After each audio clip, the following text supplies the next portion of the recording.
क्या हमें Bangladesh cricket team से सीरीज खेलने की बजाय उनका यानी कि बायकॉट कर देना चाहिए क्या? मगर क्योंकि नमस्कार, मैं हूँ रौनक और रणतंत्र देख रहे हैं आप। सिर्फ एक दिन की दूरी बची और कल से हमारा एक महीने से क्रिकेट का सूखा खत्म हो जाएगा।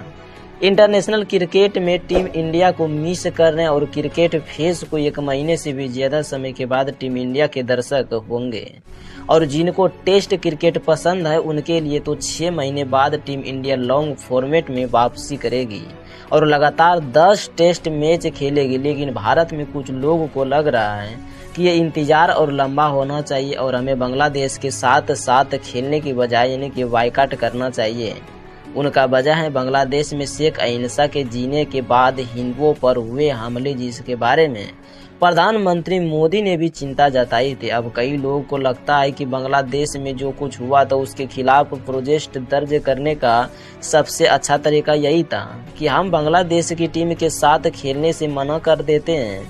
लेकिन यहाँ तो बांग्लादेश टीम को चेन्नई में शानदार यानी कि वेलकम भी मिल गया था। अब जिसकी वजह से कुछ क्रिकेट फेस नाराज है, जबकि कुछ क्रिकेट फेस का कहना भी है कि क्रिकेट और पॉलिटिक्स दूर रहे तो ज्यादा अच्छा है। जबकि जो पहला ग्रुप है उनके हिसाब से अगर हम बांग्लादेश को बायकॉट कर देते हैं तो ज्यादा से ज्यादा हमें टेस्ट मैच का नुकसान होता है। वैसे में भी वर्ल्ड कप टेस्ट चैंपियनशिप की यानी कि पॉइंट्स टेबल पर अगर हम सबसे ऊपर है तो 10 में से अगर 5 टेस्ट मैच भी जीत लिया तो हम वर्ल्ड टेस्ट चैंपियनशिप के फाइनल में आ जाएंगे। तो हमें बांग्लादेश सीरीज यानी कि बायकॉट कर देते हैं यानी कि कर सकते हैं।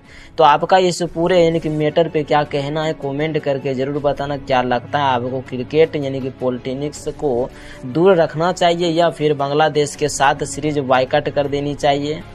क्योंकि world cup test championship final तो शायद हम तब भी पहुंच जाएंगे अगर हम ये 2 मैच की कुर्बानी दे देंगे। वैसे रोहित शर्मा का ऐसा भी मानना है कि यानी कि कॉन्टेस्ट बांग्लादेश को बायकॉट करने का नहीं था। अब लेकिन कल जब प्रेस कॉन्फ्रेंस में रहते हुए रोहित शर्मा पूछा गया कि इस टेस्ट सीरीज को वो कितनी रियलिस्टिक से ले रहे हैं तो उन्होंने कहा कि यहाँ से होने वाला हर टेस्ट मैच उनके लिए बहुत जरूरी है, क्योंकि कहीं पर भी ढीली नहीं पड़ सकते हैं और सावधानी हटी तो दुर्घटना घटी। बात तो हकीकत है, लेकिन मामला हो जाएगा। लेकिन रोहित शर्मा के हिसाब से टीम चाहे जो भी हो हल्के में नहीं लिया जाना चाहिए और इस तरीके से इन्होंने बांग्लादेश को पूरी इज्जत दी है और कहा भी है कि इस सीरीज को आप वर्ल्ड यानी कि गावस्कर ट्रॉफी का ड्रेस और रिहर्सल्स मानकर मत चलिएगा। रोहित शर्मा आने वाले 15 हफ्तों में खेले जाने वाले टेस्ट मैचों को लेकर काफी सीरियस दिखाई दे रही है और इन्होंने कहा भी है आने वाले टेस्ट सीरीज के लिए यानी कि एक रोड मैप तैयार भी किया जाएगा। यानी कि आगा जिसका सबसे बड़ा पॉइंट यह है कि सभी खिलाड़ी सभी टेस्ट मैच नहीं खेलेंगे और खासकर तेज गेंदबाजों के लिए एक प्ले और तैयार किया जाएगा, जिसमें कि यानी कि क्या होगा, सिराज और बुमराह का खास ख्याल रखा जाएगा।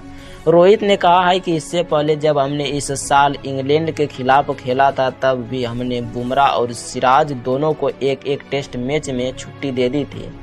यानी कि वर्कलोड तो रोहित शर्मा मैनेज करके चल रही है। अब देखते हैं, लेकिन सिलेक्शन भी कुछ दिक्कतें हैं जो कि रोहित को आज रात यानी कि डिफिकल्टी से परेशान करेगी। पहली दिक्कत है कि चेन्नई की कौन सी पिच पर यहाँ मैच कराया जाएगा। चेन्नई वैसे तो आने की रिस्पॉन्स की मदद करती है, लेकिन यहाँ पर भी अलग अलग तरह की चीज़ यानी कि पिच है और अगर टीम होती तो यानी कि डेफिनेटली टीम इंडिया को यानी कि पिच चुनती तो अब यहाँ पर आती है कि मदद कर रही है। लेकिन और 3 यानी कि स्पर्शंस खिलाकर सामने वाली टीम को 3 दिन में रफा दफा कर देगी। अब लेकिन सामने बांग्लादेश, उनके पास मेहदी यानी कि हसन मिराज और साकिर उल हसन और नईम हसन जैसे काबिल स्पिन गेंदबाज हैं। इसलिए अगर इनके खिलाफ स्पिन वाली पिच का इस्तेमाल कर दिया गया तो दाव उल्टा पड़ सकता है। ऐसे में टीम इंडिया एक ऐसे